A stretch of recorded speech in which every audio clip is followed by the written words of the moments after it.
Friday, September 6, 2019. Early morning hours. While most people were still asleep in their homes, law enforcement teams had already taken their positions.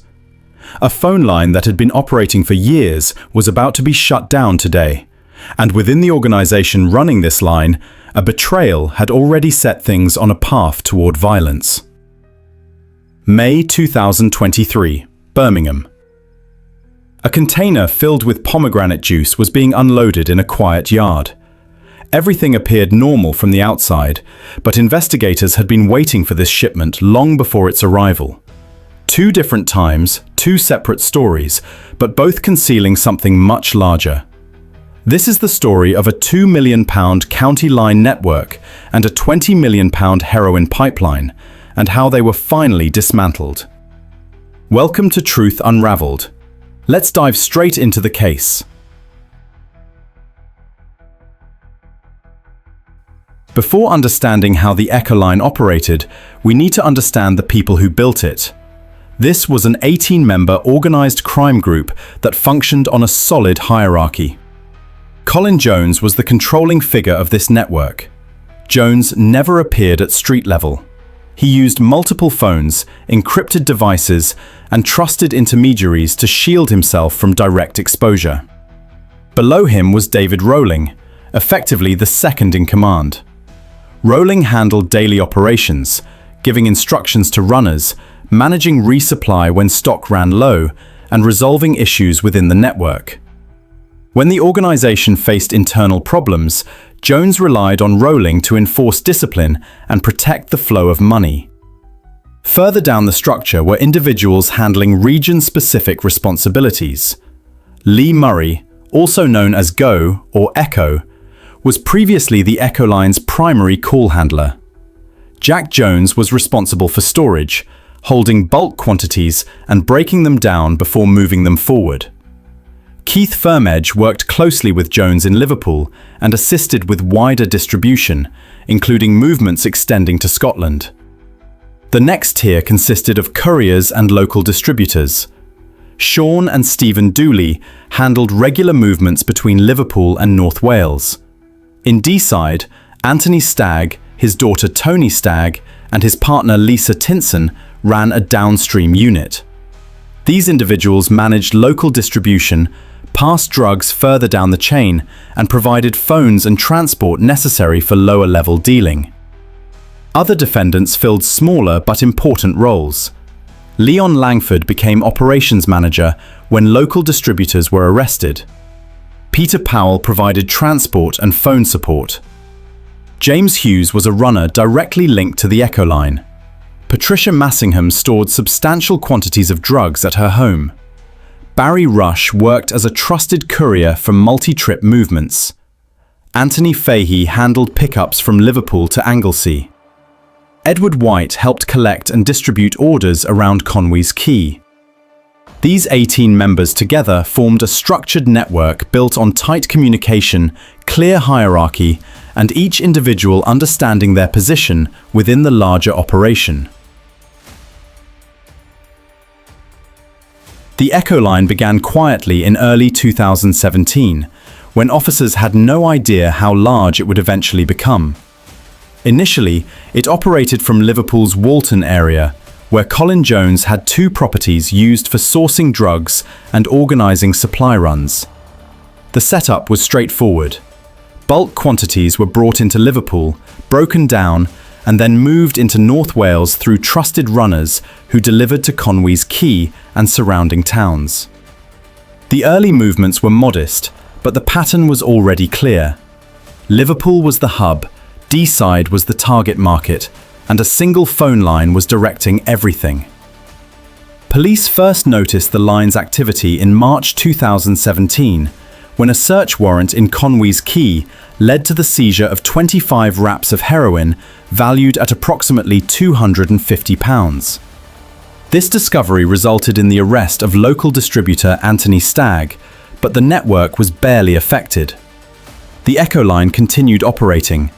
The call handler redirected customers and replaced runners. This was the first indication of how resilient this structure was. Losing any single person made no difference. Throughout 2017 and 2018, the line grew steadily. Orders were taken through a dedicated mobile number based in Liverpool. Runners were dispatched to familiar pickup points, such as the tunnels near the sports pitches in Conway's Quay, where buyers were instructed to collect their deals. The phone system operated on prepaid handsets that were frequently changed and relied on short-coded messages. By mid-2018, the volume flowing through the line had increased significantly. What started as early supply runs had developed into a regular daily rhythm. Customer demand had grown so much that Jones and his team were able to expand further along the North Wales coast. As the Echoline expanded, the operation transformed from a local dealing setup into a structured commercial supply network. It was no longer limited to North Wales, but had reached Merseyside, Aberdeen, Dumfries, Devon and Cornwall. The model remained the same. The Echoline operated 7 days a week. Between April and July 2018 alone, it handled 160,000 calls and texts, with monthly activity reaching up to 2 million. To protect the operation as it grew, Jones introduced layers of security. He used multiple phones, 5 registered, 4 unregistered, and 2 encrypted devices of military-grade quality. These encrypted handsets allowed him to communicate without leaving a digital trail. Runners also carried numerous prepaid devices that were frequently smoothed. Jones even had his premises swept for listening equipment, showing his awareness of surveillance risks. Within the group's inner circle, lie detector tests were also used, costing £150 per person, to ensure loyalty and identify anyone suspected of diverting profits. From the outside, the system appeared unshakable, but inside, a conflict was about to change everything. In 2018, the Echoline was running at full capacity, and Lee Murray remained central to its daily operations. He controlled the main phone line, took orders, directed runners, and coordinated deliveries into Conway's Quay and beyond. His position gave him access to incoming money. Over time, suspicions grew that he was taking more than he should. Within the group, it was described simply as skimming, small amounts taken frequently enough to matter. For Colin Jones, who ran the network with strict control over profit and loyalty, this was a breach he wouldn't tolerate.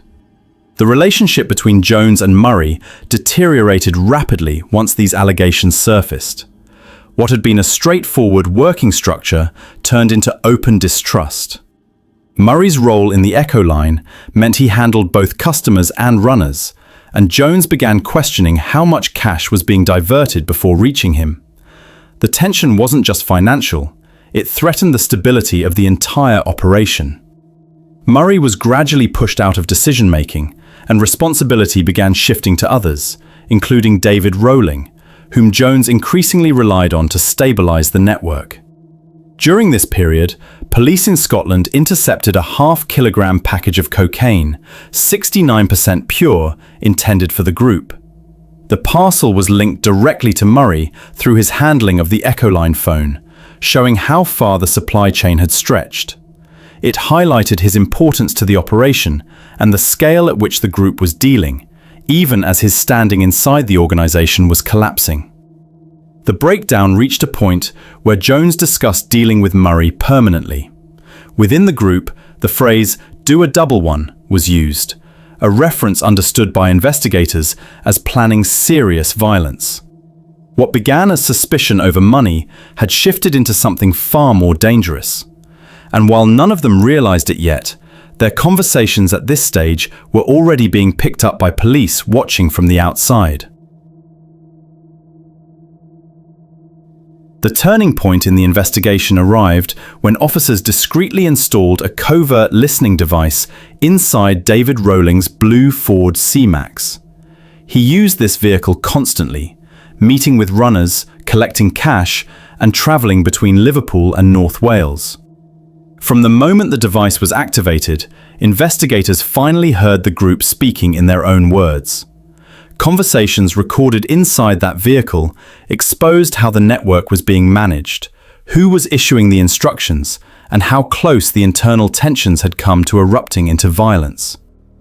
Rowling had no idea that every journey, each discussion, and every plan was being captured in real time.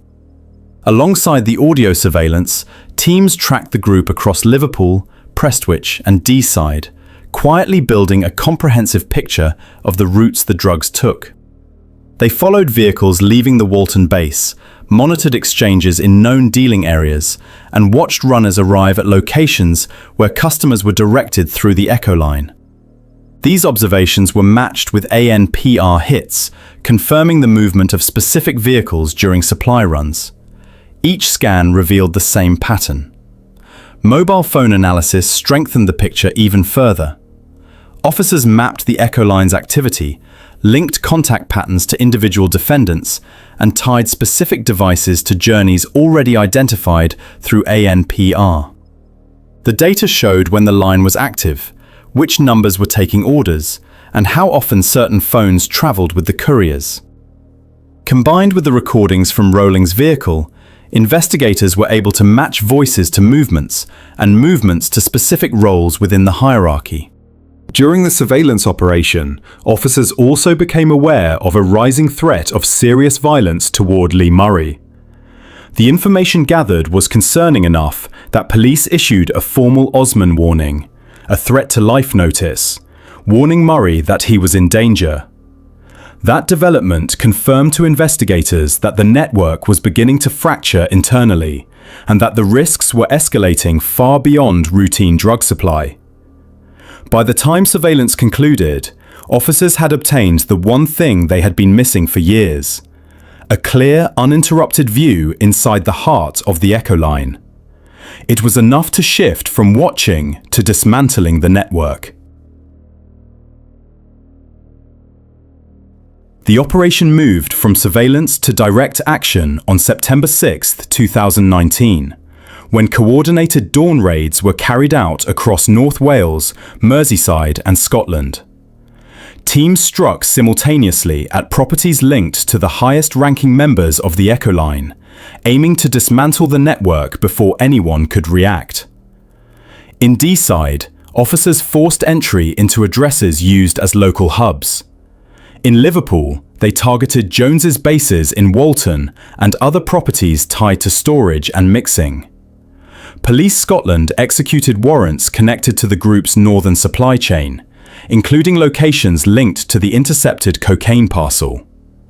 Across the searches, officers seized evidence that displayed the scale of the operation. In North Wales, they recovered cash totaling around £80,000, quantities of Class A drugs prepared for local distribution, and multiple burner phones tied to the Echoline's contact system. Properties associated with Patricia Massingham had previously held up to 8 kilograms of drugs. At addresses linked to local dealers, such as the Stags and Tinson, officers found wraps ready for sale, weighing scales, cutting agents, and further mobile devices. In Liverpool, investigators uncovered mixing materials, encrypted handsets, and documents tying several defendants to the wider network. With the key figures arrested, the structure that had seemed so resilient began to unravel.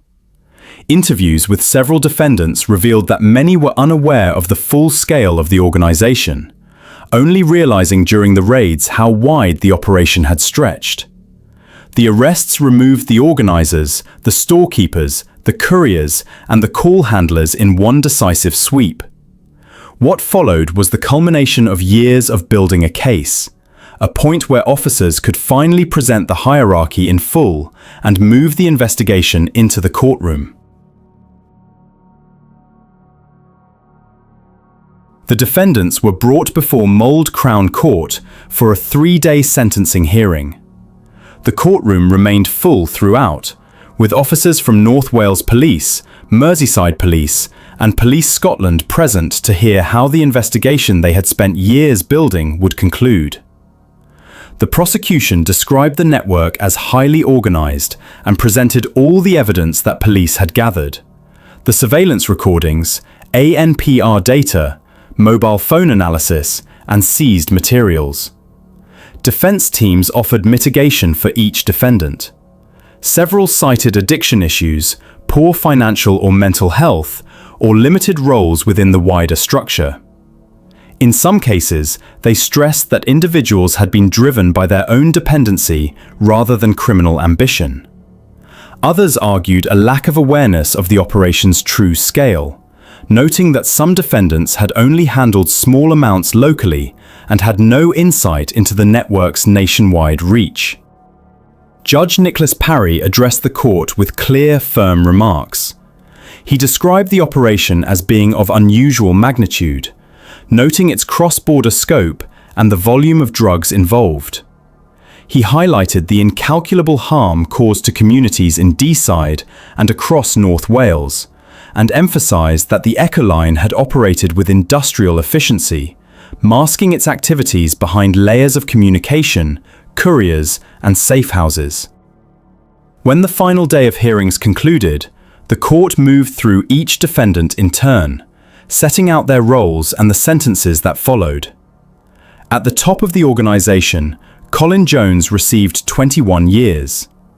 14 years were imposed for directing the drug supply operation, with a further 7 added for his part in the conspiracy to cause grievous bodily harm, a reflection of both his leadership and the violence that had begun to develop within the group. Beside him in the hierarchy, David Rowling was handed 15 years and 6 months. Lee Murray received 10 years, acknowledging both the importance of his role earlier in the operation and the scale of supply linked to his devices. Lower in the chain, those handling day-to-day distribution received substantial custodial terms.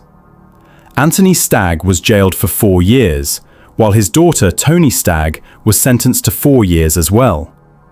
Lisa Tinson, a partner in their downstream activity, received 6.5 years. The Dooley brothers, Sean and Stephen, received 9 years and 8 years respectively. Jack Jones was jailed for 7.5 years. Among those linked to wider distribution, Keith Firmedge received 10.5 years, while Barry Rush was sentenced to 9 years. Patricia Massingham was given 4.5 years. Several defendants with more limited but still essential roles also faced custodial terms. Anthony Fahy received 6.5 years. Edward White was sentenced to 4.5 years. Peter Powell received 4.5 years, while James Hughes was also jailed for 4.5 years.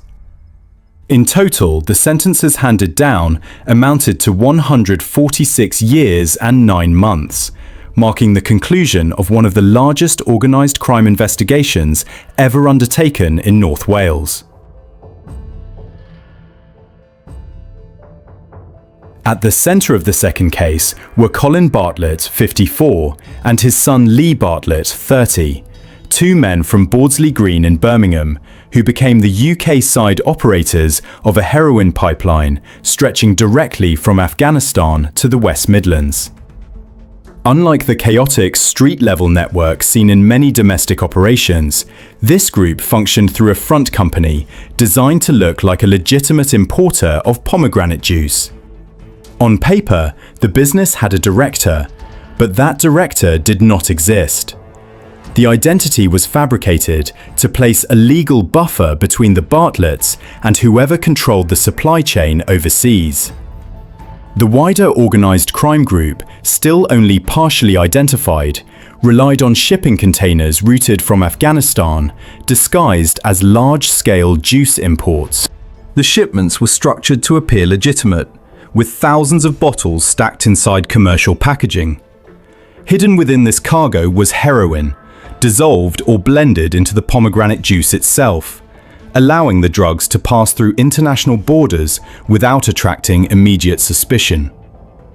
While the Bartletts were not the masterminds of the entire Afghanistan to UK chain, they were key operational links on British soil. The individuals trusted to receive shipments, organise labourers to unload them, and ensure the drugs could be separated from the legitimate product once inside the country. Their roles placed them firmly within the functioning core of the organized crime group, even though the true upper hierarchy behind the Afghan supply route remains unknown.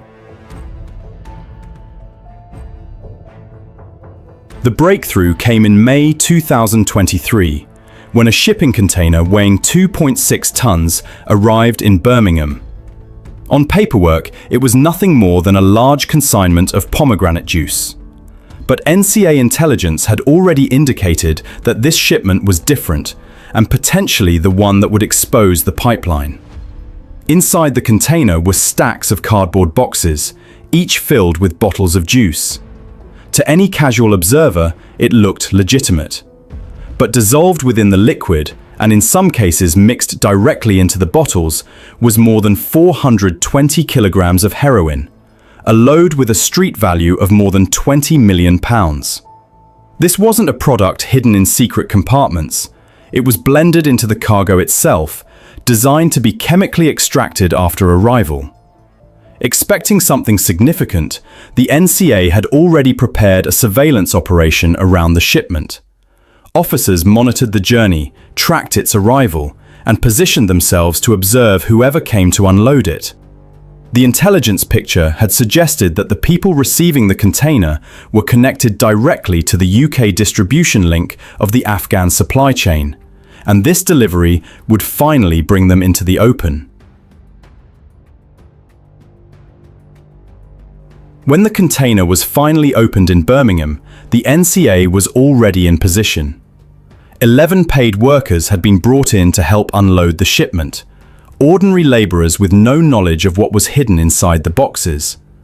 Their presence gave the entire scene the appearance of a routine commercial delivery, which is exactly what the organized crime group intended. From a discreet vantage point, NCA officers watched in real time as the Bartletts and the workers began removing the pallets of pomegranate juice. Every movement was monitored. Who handled what? Who gave instructions? Who appeared to be directing the process? The officers waited for confirmation that the men on site were directly connected to the receiving end of the smuggling pipeline before intervening. The moment came quickly. As the unloading continued, officers observed enough to confirm the Bartlett's involvement. That's when the decision was made. Officers moved in decisively, surrounding the site and bringing the operation to a halt. Colin and Lee Bartlett were arrested at the scene, while the 11 workers were briefly detained, interviewed, and later released after it became clear they were not knowingly involved. Inside the container, investigators seized the shipment in its entirety. Heroin blended in such a way that only chemical processing could reveal the drug. The seizure confirmed the scale and sophistication of the smuggling method, making it one of the most unusual concealments encountered by the NCA. In the immediate aftermath, the container was transported for forensic examination, and the Bartletts were taken into custody. With the arrests made and the drugs secured, the NCA now had concrete evidence linking the suspects to the UK end of the Afghan import pipeline, and the investigation entered its final phase. While Colin and Lee Bartlett faced sentencing in Birmingham, 2 other men connected to the same investigation had already slipped beyond reach. Shamrez Khan, 56, and Matula Zamanksai, 23, both from the Washwood Heath area, were wanted after failing to answer bail in November 2023. Their disappearance created a gap in the case. 2 individuals believed to hold knowledge of how the front company operated and potentially how the shipments made their way from Afghanistan into the UK. Both men were known to frequent areas around Alum Rock and Shoel Road, areas the NCA described as close-knit with strong family and community ties. Investigators believed they might still be circulating within those networks, supported by people who either didn't appreciate the scale of the trafficking plot or were intentionally shielding them from law enforcement. What made the search more urgent was the suspicion that Khan and Zamandzai were not minor figures. Their links to the logistics side of the Birmingham operation suggested they played a role in the movement or reception of shipments. Their failure to return to court raised the possibility that they knew the investigation was closing in. The NCA issued a public appeal, warning that anyone helping the fugitives, whether by offering accommodation, transport, or simply concealing their whereabouts, risked being arrested themselves. The Bartlett case reached its conclusion in two stages. First came the August 2025 verdict, when a jury at Birmingham Crown Court found both Colin and Lee Bartlett guilty of participating in the criminal activities of an organized crime group. The Crown presented its case on their involvement in the group's activities, outlining their roles within the operation. However, the jury did not find sufficient evidence to convict them of playing any part in the international importation aspect of the scheme. They were therefore acquitted of conspiracy to evade the prohibition on importing controlled drugs. The evidence established that their roles were more limited in scope. They acted at the UK end of the operation, receiving and unloading the shipment once it arrived in Birmingham. Their level of involvement was identified as hands-on operational support, rather than any form of strategic or managerial control. Their sentencing hearing took place in November 2025. Although the heroin haul exceeded £20 million in street value, the sentencing exercise focused strictly on the offences the jury had found proven. This is where the court imposed suspended sentences: 24 months for Colin, 18 months for Lee, both suspended for 2 years. The reasoning, while not extensively detailed in reporting, reflected the fact that they had not been convicted of organizing or directing the smuggling route. Their involvement, as established by the evidence and jury verdict, was limited to the operational handling of the shipment once it reached British soil. The court took into account their specific roles, the nature of their participation, and the legal framework surrounding suspended sentences for offences of this type. These two cases, the Echoline County Line network and the Birmingham heroin pipeline, represent vastly different scales and methods of operation, yet both demonstrate the sophisticated structures that organized crime groups can build. The Echoline was a domestic network that grew from modest beginnings into a multi-regional operation, generating millions of pounds through relentless daily activity, protected by layers of technology, hierarchy, and enforced loyalty. The Birmingham pipeline, by contrast, was part of an international smuggling route, using legitimate business fronts and chemical concealment methods to move heroin from Afghanistan into the UK. A supply chain that stretched across continents and relied on deception at every stage. Both operations were dismantled through patient, methodical police work, surveillance, intelligence gathering, coordination across multiple agencies, and the willingness to wait for the right moment to act. What do you think about these cases and the sentences? Let us know your thoughts in the comments below. We'd love to hear your perspective. And if you found this breakdown informative, make sure to like the video, subscribe to the channel, and turn on notifications so you don't miss the next episode of Truth Unraveled.